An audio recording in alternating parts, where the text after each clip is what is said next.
Prince Andrew was driven to church by Prince William yesterday, prompting speculation that he is back in the royal fold after being stripped of his titles following the Virginia Giuffre case. Now, the disgraced Duke sat next to his nephew as the family travelled to church in Balmoral, their first summer break at the Scottish estate since the Queen's death there almost a year ago. And joining us now is royal commentator Richard Fitzwilliams. This is really intriguing. The royal family are extremely good, or indeed the people around them are extremely good at managing situations. And for him to be seen with William and Kate in the same car is not a coincidence. It's been very carefully staged managed. What does it say to you? Well, what it says to me is that the royal family are putting on a show of unity, particularly at this period, not just, of course, the summer holidays at Balmoral, but on the 8th, we, of course, have the commemoration in our hearts and minds. There isn't going to be, as far as I know, anything official. It is thought that the Prince and Princess of Wales may participate in something, but when it'll be a year since the Queen died. It's gone so quickly, actually. It has, hasn't it? Do you remember that day? I do remember vividly, yes. Yeah, I think everyone remembers where they were the moment that they found Oh, out. and unquestionably, it's one of those seismic moments, and also something I think everyone was hoping would not happen, and yet, of course, it... And just in terms of that, so the King, we know he is pretty frugal. He went around turning down the radiators in Buckingham Palace. Well, and frugal like for a, multi-millionaire. Well, OK, you can have your point. It's mind you, his frugality. He apparently has set all the Buckingham Palace radiators to a particular temperature, but isn't heating the swimming pool. Well, There's that's a right, challenge and many people who work in Buckingham Palace are very unhappy about that. But also, he has cut Andrew's allowance as well, hasn't he? Yes, he right has, down apparently, to yes. 249,000, which is still quite nice. Thing. But just in terms of that, so you think that actually this is about Andrew coming back into the fold? Oh, no, not by coming back into the fold. Let's be specific. By coming back into the fold, I meant accepted as part, obviously, of the royal family, because he is, and given the fact that these are, it's a very sensitive and touching time.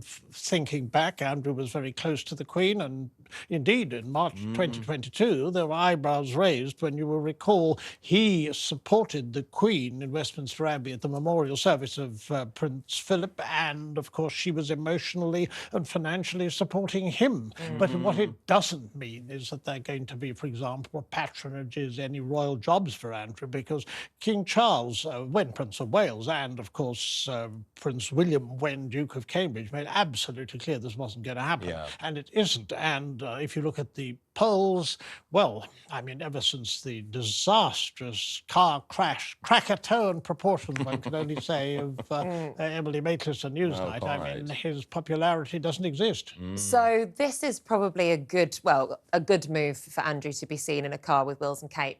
What about for the Prince and Princess of Wales, for whom this would look terrible? Because they're trying to really modernise the royal family, right? They're supposed to be this breath of fresh air, the new wave of royals. And yet here they are with arguably the most hated or disliked, unpopular man within the royal family, who lied to the British public via the Emily Maitlis interview about being friends with this the paedophile Jeffrey Epstein, lied about continuing his friendship with him.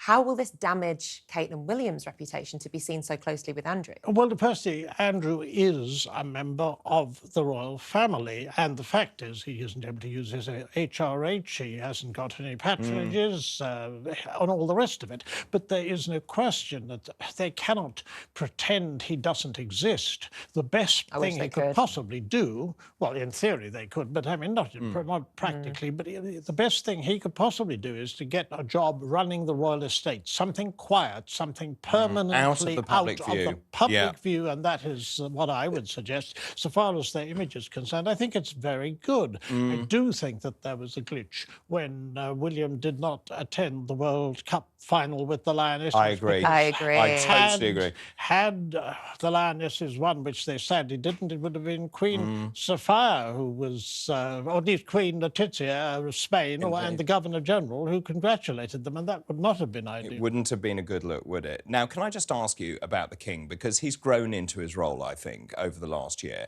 And there's this story doing the rounds at the moment, which is actually the portrait of the King is being offered by the government to public buildings. And the SNP is refusing to hang the portrait of the King. They're essentially saying, oh, it's costing far too much money, we're not going to do it. Buildings like this one still have a picture of the Queen, for example, as you come through the front door. Those will be replaced by the King. Is this petty politics? It's very petty, and it is a form of politics that will appeal to the SNP voters who would support a republic.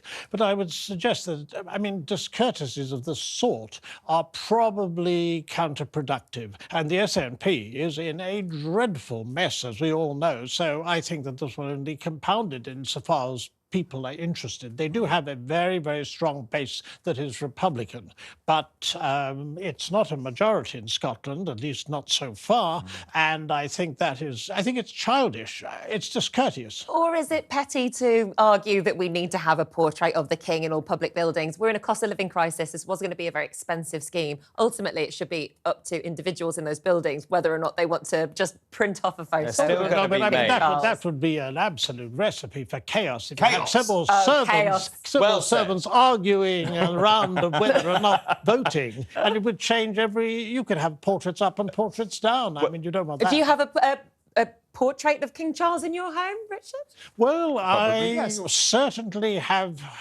I'm certainly a supporter of King Charles. Well, I am don't know too. about a portrait of him. Don't listen to the Republicans. No, but Republicans, no, they're a very small minority. Well, they are. And no major political party supports a republic. Well, you're telling me they're 2-1 on this sofa, at least. And very quickly, Meghan's on Instagram, which, quite frankly, I can't wait for not. Well, I think it's worthwhile remembering that when she was on Instagram before, she had 9 million followers. Now, when she was with the TIG and so forth, in those days before her marriage, she had 3 million. So of course she did. What we're waiting to see is, in fact, Meghan do something constructive. And let's see what it is. I'm so sorry, we're running out of time, Richard. But I am following Meghan on Instagram. Let's see what she does. Yeah. Right.